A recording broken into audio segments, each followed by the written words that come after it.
আসসালামু আলাইকুম ভিউয়ার সকল, আমি আপনারা কাতাকান্দি লেফরার ছোট ভাই সাবির ব্লগ। তো আজকে সেদিন আপনারা দেখতে পাচ্ছেন আমার বাবা ইয়া ভিডিও করে গেছিলা মানে তাই আঙ্কুলত গেছে, তাই মানে তার বেমার তা ঔষধ আনিছিলা।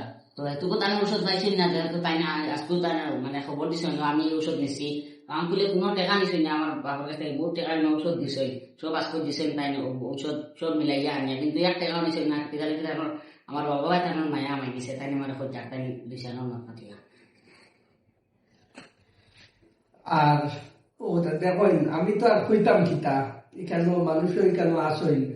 এরপরে আমার প্রায় দাদাত্তনে লইয়া কবিরে যে করি আমরা আইয়ার ইলা যদি বিপদে যদি খেল তাহলে এইখানে আমি কইলে আর আমার এখানে কোনো পয়সা লাগতো না, বিপদ করে আমি ওটা উদ্ধার করব কিতার লাগিয়া আল্লাহ আমার গাড়িয়ে বাড়িয়ে আল্লাহ আমার আশীর্বাদ করছে। এর লাগে আপনারা দর্শক ইলা যদি বিপদে খেল তাহলে পয়সা নাই, আমি ডাক্তারের কাছে যাইতাম পারি আর না, আমি অনুরোধ করি আর আমার কাছে আইবা।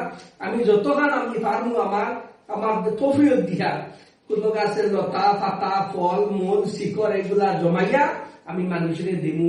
কিডনির ভাতরের লাগি তো এটা আপনারা তো জানা আছে, কিডনির ভাতরের লাগি তো আমি দেই, অরিশ বেমারের লাগিও দেই, নাকর সাইনাস অনেক সময় নাকর দিতে মাংস বাড়ি যায়, আসি দিতে দিতে অনেক সময় বুক জাম হয়ে যায়, গিয়া নাক জাম হয়ে যায়, দম পালাইতে কষ্ট হয়।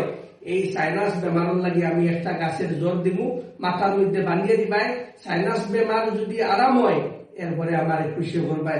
শ্বাসে মারার লাগি দমে মারার লাগিয়া মাসে মাসে অনেক সময় দড়িলায় সামনে সামনে দড়িলায় একটা গাছের জ্বর দিমু, আপনি বুকের মধ্যে বানিয়ে দিবাই।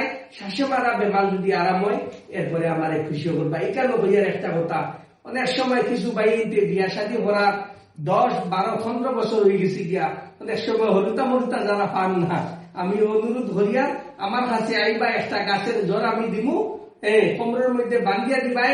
যদি এই জরির উচিলায় যদি আল্লাহ ছেলে সন্তান মেয়ে সন্তান আপনারে দেই এরপরে আমার খুশি করবা। আগে আমার এখানে হলো যার পয়সা ভরি দেওয়া লাগতো নাই, এখান বইয়ের আপনারা আমার সঙ্গে যোগাযোগ করবা।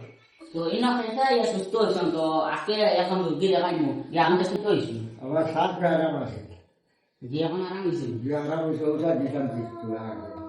আচ্ছা ওই ঠিক আছে।